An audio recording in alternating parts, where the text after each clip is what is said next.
We have never had a moment in the United States when inflation was above 4 and unemployment was below 4, when we didn't have a recession 2 years within the next 2 years. Inflation soared to its highest level in over a decade in April. The biggest month-over-month increase in September, get this, 2008.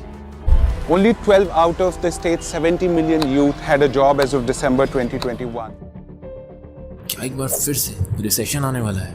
इस वक्त ये एक बहुत ही बड़ा question है और experts का इस पर अभी बहुत ही मिक्स्ड ओपिनियन है। कुछ इन्वेस्टमेंट बैंक्स जैसे ड्यूशे बैंक और गोल्डमैन सैक्स का कहना है कि रिसेशन नेक्स्ट 1 से 2 साल के अंदर कभी भी आ सकता है, पर वहीं कुछ ऐसे भी बैंक्स हैं जैसे बैंक ऑफ अमेरिका जिनका कहना है कि ये रिसेशन नहीं बल्कि ग्लोबल इकोनॉमिक स्लो डाउन। तो चलिए जानते हैं कि रिसेशन का मतलब क्या है और ऐसे कौन से रीजंस हैं जिनकी वजह से रिसेशन एक्सपेक्ट किया जा रहा है। तो टेक्निकली स्पीकिंग रिसेशन तब माना जाता है जब कॉन्टिन्यूसली 2 क्वार्टर तक किसी भी कंट्री की जीडीपी डिक्लाइन होती है और एक्सपर्ट्स प्रेडिक्ट कर रहे हैं कि ऐसा होने का बहुत ज़्यादा चांसेस हैं बहुत सारी कंट्रीज में। तो ऐसा कौन सा रीज़न है जिसकी वजह से रिसेशन की कंडीशंस आ सकती है? इसका सिंगल बिगेस्ट आंसर है इन्फ्लेशन यानी महंगाई।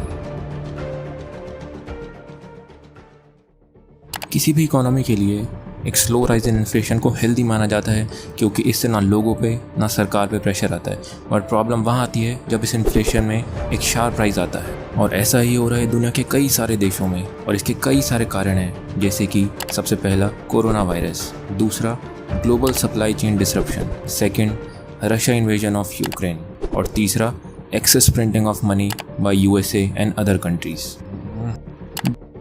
जब भी किसी कंट्री में एक शार्प राइज इन इन्फ्लेशन आता है तब उस कंट्री की गवर्नमेंट और वहाँ की मॉनेटरी अथॉरिटी को डायरेक्टली इंटरवीन करना पड़ता है, जैसा कि अभी कई कंट्रीज़ में हो भी रहा है।